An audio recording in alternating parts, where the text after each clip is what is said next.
So let's get into what's playing out in Benin Republic. Yes, there was an attempt to take power by a group of soldiers. It was thwarted, according to the country's interior minister at first. Then we started getting comments from ECOWAS and eventually Nigeria's president, who sort of detailed what exactly happened, how the Benin government asked for Nigeria's intervention and how we deployed fighter jets to bombard and precisely, let me use those words, with precision, those who planned the coup.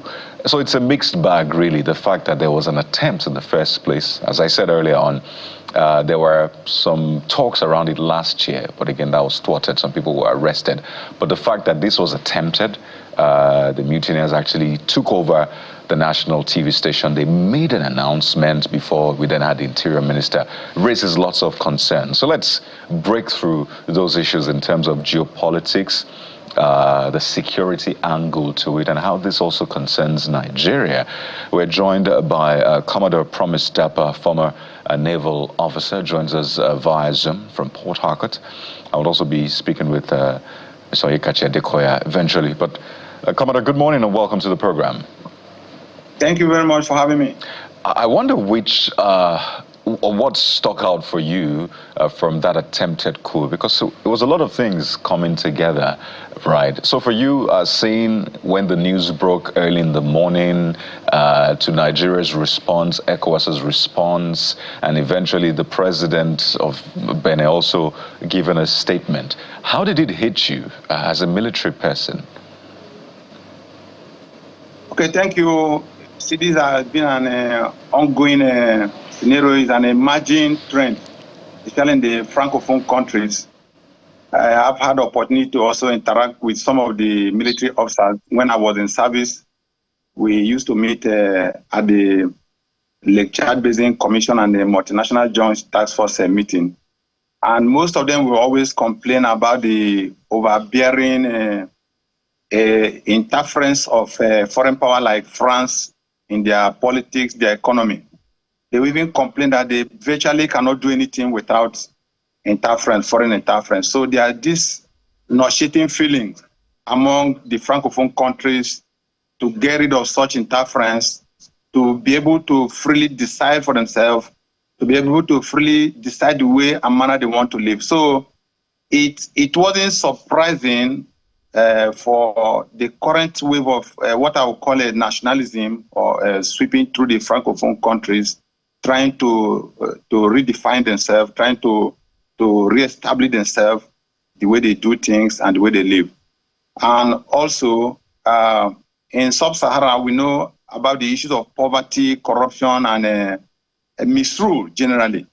So those things have always been in the front. Each time there's any such attempt at, we hear stories of coup, they have always cited the instance of foreign intervention, cited the instance of corruption, poverty, the government shutting out opposition, not playing giving a level playing ground for everybody. You hear issues of ethnic dominance, one ethnic group trying to dominate the other. You hear issues of insecurity, government not being able to secure the people, the property, and the country.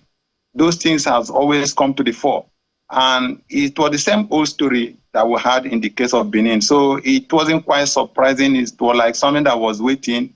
First we had Mali, then Niger, we had Chad, Guinea-Bissau, so it was like asking who's next. Then Benin Republic just like kind of raising up their hand, we are here, we are next. So that's, I think, my take on that it was something that was in the waiting, like a kind of wave of nationalism, trying to reclaim your country, trying to do things better. And I think that's what hit Benin Republic. All right, let's bring in Mr. Onyekachi Adekoya, security consultant, also joins us. I don't know if you saw this coming. As I said, there was something last year, a couple of people were arrested. So a lot of people thought, well, this should not happen again. Talon is not expected to seek a third term. There's been a nomination of who will run for the party. So did you see this coming? And did you maybe have red flags, perhaps with Nigeria's intervention as well? Mr. Adekoya, how are you internalizing this? Thank you for the question. I think you asked a very good question. For me, for Nigeria's intervention, I think the intervention is spot on. The federal government did what it should do, this time doing it differently. And I think what the federal government did was to learn lessons from Mali, from Burkina Faso, from Niger Republic. I did share a small map with your producers I'm looking from the intervention perspective, first of all, to say that this is spot on, it is right. Nigeria shares about 773 kilometers of borderline with Niger Republic. Whatever impacts Niger can impact Nigeria very quickly. If that crisis snowballs into another thing, we can have a situation at our borders, and for Benin Republic, is smack on the border, as I said, 773 kilometers. So whatever happens there impacts on us. The other thing is that, like the Commodore said, if you look at the destabilization of the Sahel, you cannot say it's coincidental that it's happening within that belt, within the Central African to West African to the eastern part of African belts. This stabilization, the way it's occurring and the system to it doesn't suggest coincidence. So Nigerian government should be concerned. Did we see this coming? Yes, there's sufficient red flag. What bothers me a bit is that we are now at a critical intersection between great power politics in Africa, in particular West Africa, where the US is trying to make a comeback. Of course, you saw the diplomatic spat, where France is on the fringes, having lost out on a number of African countries, and where Nigeria is trying to get a sense of itself in its own sphere of influence. If you look at the U.S. national security strategy, it talked about the Monroe Doctrine, where it says that the U.S. will continue to ensure that the conditions happening within its borders are favorable to its own interests. And what the map is showing you is that in Niger, Burkina Faso, Mali, most of these governments barely control anywhere between 50 to 60% of their own territories. And you have insurgents, Islamic jihadis, almost putting even Niamey in a fire pocket. So I've said several times that we are in a bit of a pickle in Nigeria with these issues coming up. So did we see this coup attempt coming, even in Nigeria?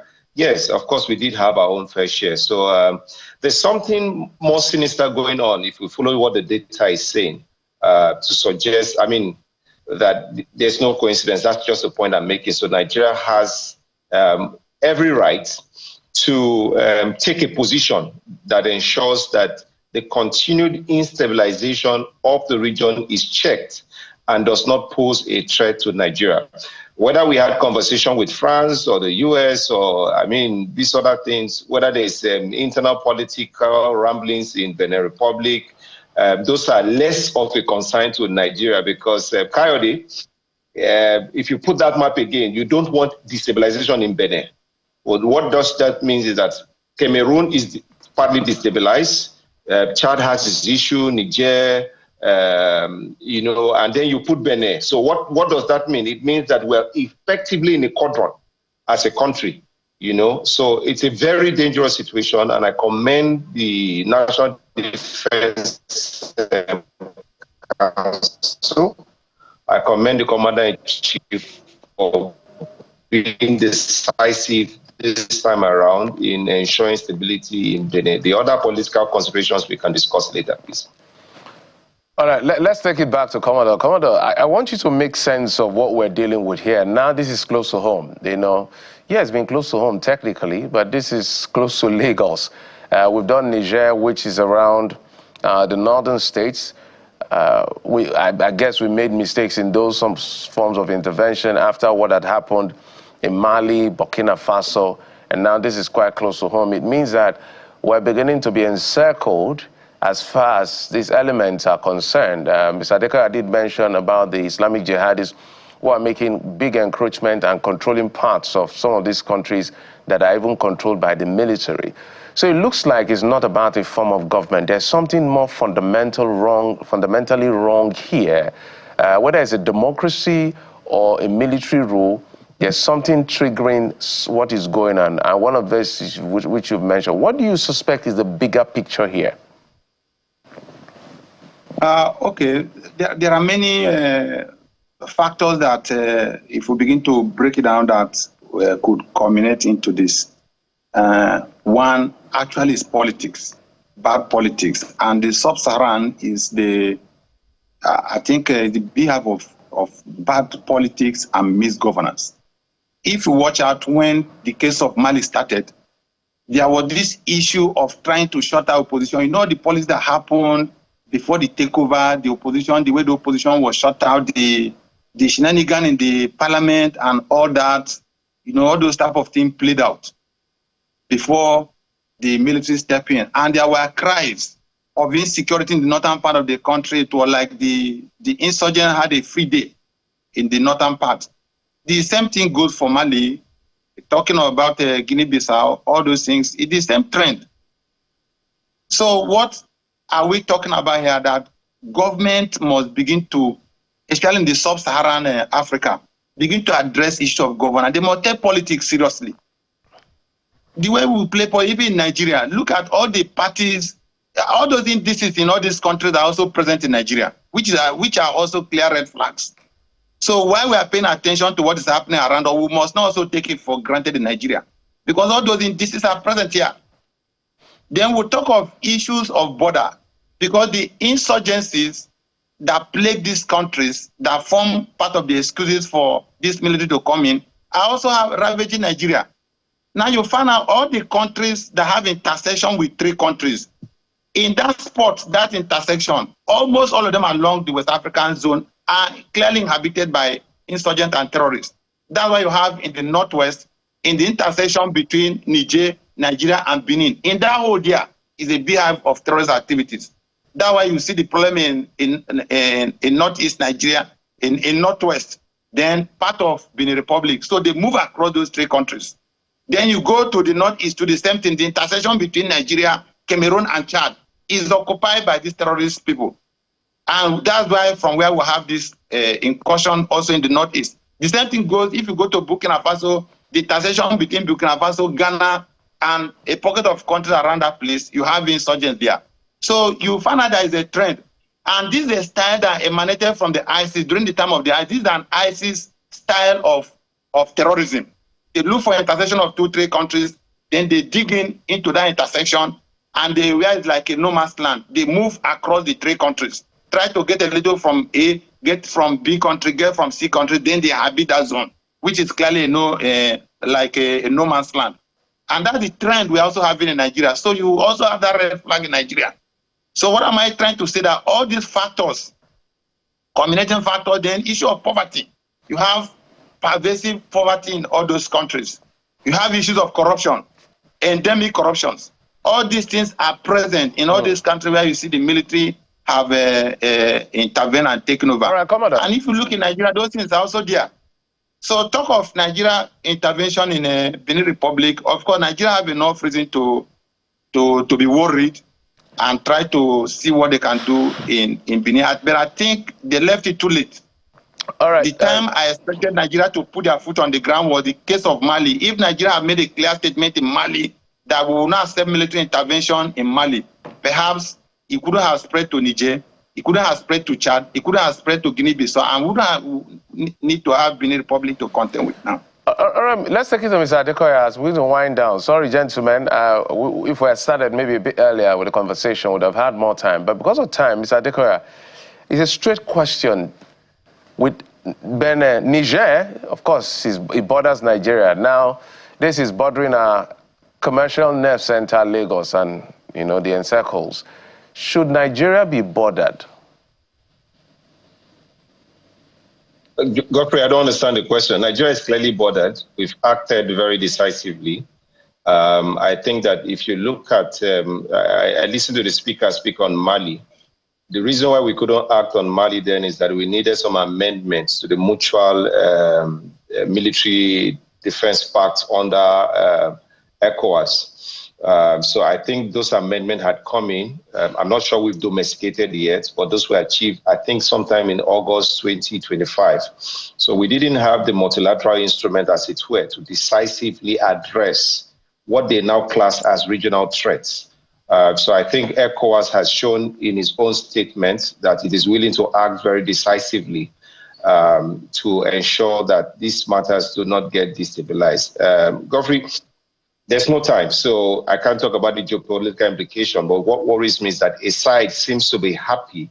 The question is, who does this coup benefit in the great power play between Russia, France, and America? If you look at the geopolitical actors in West Africa, who benefits more from the coup in Benin Republic? On the Nigerian part and the ECOWAS part, of course, it's a great disadvantage to the ECOWAS stability, where you had ECOMOG play a critical role, and who has led or contributed to the systemic degrading of ECOMOG and the ECOWAS fighting force over the last 20 years. So who is now coming to pick off the bits and pieces of some of the systemic campaign across, ECOWAS? So the matters are not political, just political, because Marine Le Pen was removed from the ballot in France. That's political. It didn't lead to a coup. Estonia had its elections. The major winner was removed. The election was played back. Moldova had the same incidents.